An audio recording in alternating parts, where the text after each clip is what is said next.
Assalamualaikum warahmatullahi wabarakatuh. Saya Muhammad Sabriel dari kelas PTIKD. Di sini saya akan mempresentasikan sebuah materi mengenai penggunaan jaringan komputer. Pada materi kali ini ada 3 poin penting yang akan saya bahas. Yang pertama adalah tujuan dan manfaat jaringan komputer. Dan yang kedua itu masalah sosial yang sering ditimbulkan jaringan komputer. Dan yang ketiga jenis-jenis jaringan. Langsung saja kita ke pembahasan. Sebelum membahas fungsi dan tujuan jaringan komputer, terlebih dahulu kita harus mengetahui apa itu jaringan komputer. Jaringan komputer merupakan 2 atau lebih komputer yang terhubung satu sama lain dan digunakan untuk berbagi data atau biasa kita sebut dengan sharing data. Jaringan komputer dibangun dengan kombinasi hardware dan software. Materi yang saya bahas ini, tujuan dan manfaat jaringan komputer ini hampir sama. Yang pertama itu, tujuan dari jaringan komputer dan manfaat jaringan komputer yaitu memungkinkan memanajemen sumber daya jadi lebih efisien. Kedua, jaringan membantu mempertahankan informasi agar tetap andal dan up to date. Ketiga, membantu mempercepat proses berbagi data. Keempat, jaringan komputer memungkinkan kelompok kerja berkomunikasi dengan lebih efisien. Dan yang kelima, jaringan komputer memungkinkan penyampaian lebih terpadu. Oke, poin selanjutnya. Poin selanjutnya yaitu masalah sosial yang ditimbulkan oleh jaringan komputer. Sebelum kita masuk ke masalahnya, kita harus membahas sedikit jaringan komputer pada sekarang ini. Di era globalisasi ini, perkembangan teknologi khususnya teknologi informasi telah berkembang dengan pesat. Hal itu dibuktikan dengan adanya kemudahan mengakses internet untuk terhubung dengan banyak orang dari berbagai belahan dunia tanpa harus bertatap muka secara langsung, hanya menggunakan berbagai media sosial. Internet merupakan produk teknologi yang dimanfaatkan oleh masyarakat. Sebagai produk teknologi, maka internet dapat memunculkan jenis interaksi sosial baru yang berbeda dengan interaksi sosial pada umumnya atau sebelumnya. Jika pada masa lalu masyarakat berinteraksi secara face to face, maka sekarang ini masyarakat berinteraksi di dalam dunia maya atau biasa kita sebut dengan media sosial. Media sosial adalah media online yang mendukung interaksi sosial dengan menggunakan teknologi berbasis web yang mengubah komunikasi menjadi dialog interaktif dan merupakan salah satu perkembangan teknologi yang memiliki andil besar dalam memberikan kemudahan bagi keberlangsungan berbagai kegiatan yang dilakukan oleh penggunanya. Media sosial pada era sekarang ini telah menjadi bagian yang terpisahkan dari aktivitas kehidupan sehari-hari. Media sosial telah menjadi ruang di mana kita membentuk dan membangun hubungan, membentuk identitas diri, mengekspresikan diri, dan belajar tentang dunia di sekitar kita. Media sosial hadir sebagai wadah komunikasi yang memudahkan manusia untuk bertukar informasi, baik berupa teks, gambar, maupun video. Pengaruh buruk atau masalah yang sering ditimbulkan berupa gangguan kesehatan mental. Kementerian Komunikasi dan Informatika atau Kemenkominfo mengungkapkan pengguna internet Indonesia sampai tahun 2017 mencapai 63 juta orang. Dari angka tersebut, 95% menggunakan internet untuk mengakses jejaring sosial. Menurut hasil penelitian dilakukan oleh Pew Research Center, media sosial hampir tidak bisa dipisahkan dari kehidupan remaja. Media sosial bagi para remaja merupakan hal yang penting.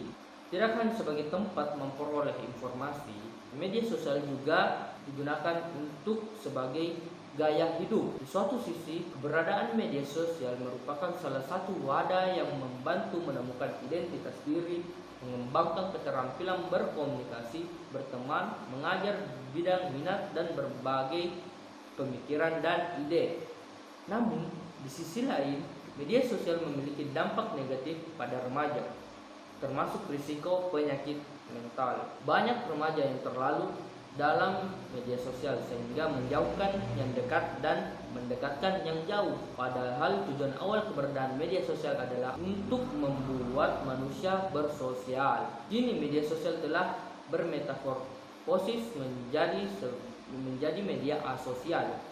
Berdasarkan riset situs Hootsuite, dan agensi marketing sosial WR Sosial bertajuk Global Digital Report 2020 yang dirilis akhir Januari lalu. Indonesia masuk ke dalam 10 besar negara yang paling lama mengakses internet. Media sosial memang terbukti menyebabkan kecanduan. Kegiatan ketika seorang segera membuka media sosial di smartphone adalah proses kecanduan tahap awal.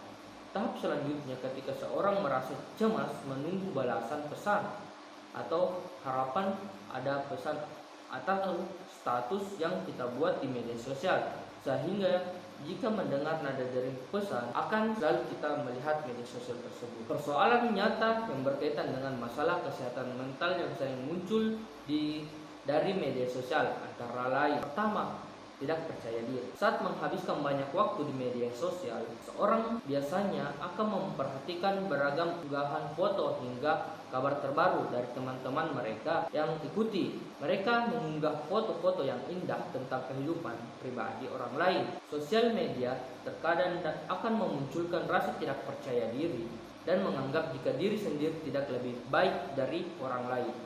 Kedua itu stres. Stres adalah keadaan ketika orang mengalami tekanan yang lebih berat, baik secara emosional ataupun mental. Semakin sering seseorang menggunakan media sosial, semakin menjauhkan kebahagiaan.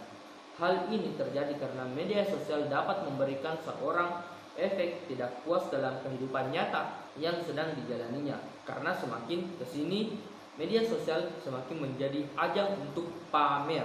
Tak jarang, seorang yang kena efek media sosial jadi sering membandingkan hidupnya dengan hidup orang lain.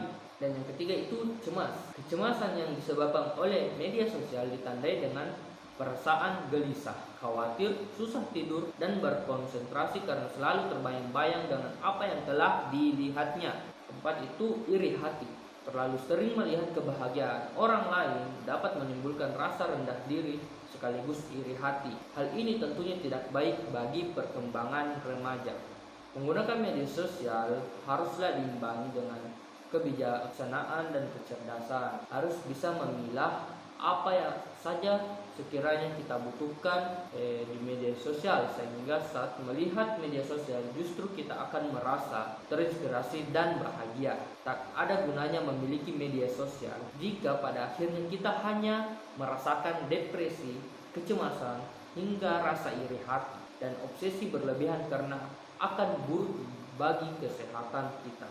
Itulah tadi masalah sosial yang ditimbulkan oleh jaringan komputer. Selanjutnya kita akan ke poin 3. Jenis jaringan. Jaringan komputer juga memiliki beberapa jenis berdasarkan pengelompokannya. Jaringan komputer itu juga memiliki beberapa jenis berdasarkan pengelompokannya. Yang pertama itu jaringan komputer berdasarkan pola pengoperasian. Yang pertama, jaringan client server. Itu termasuk dalam pola pengoperasian. Jadi jaringan client server merupakan sebuah hubungan jaringan yang menggunakan prinsip pelayanan dan yang dilayani. Kemudian kedua, jaringan peer-to-peer. Peer-to-peer adalah kumpulan beberapa komputer yang biasanya tidak berjumlah banyak dan terhubung dalam jaringan untuk melakukan koneksi atau biasa kita sebut dengan berbagi data. Kemudian yang kedua, jaringan komputer berdasarkan jangkauan. Dalam jaringan komputer itu ada beberapa jangkauan-jangkauannya. Yang pertama itu LAN, dan yang kedua MAN, dan ketiga WAN, dan yang terakhir internet. Apa itu LAN? LAN yaitu jaringan komputer yang jaringannya hanya mencakup wilayah kecil seperti jaringan komputer di kampus, gedung, kantor, rumah, sekolah, atau yang lebih kecil. Kepanjangan dari LAN yaitu Local Area Network. Kedua, MAN atau biasa di panjangannya yaitu Metropolitan Area Network. Jaringan MAN menggabungkan dari beberapa LAN. Jangkauan dari MAN ini antara 10 hingga 50 km. MAN ini merupakan jaringan yang tepat untuk membangun jaringan antara kantor-kantor dalam suatu kota, antara pabrik atau instansi, dan kantor pusat yang berada dalam jangkauannya. Dan yang ketiga itu jaringan WAN. WAN biasa disebut Wide Area Network. Wide Area Network merupakan jaringan komputer yang mencakup area yang besar Sebagai contoh yaitu jaringan komputer antar wilayah, kota ataupun bahkan negara, atau dapat didefinisikan juga sebagai jaringan komputer yang membutuhkan router dan saluran komunikasi publik. Yang terakhir itu internet.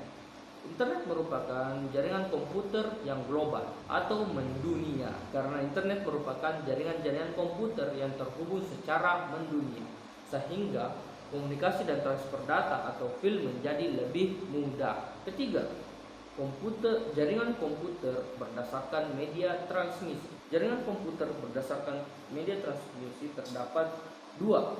Yang pertama, wired network. Wired network merupakan jaringan komputer yang menggunakan kabel sebagai media penghantar.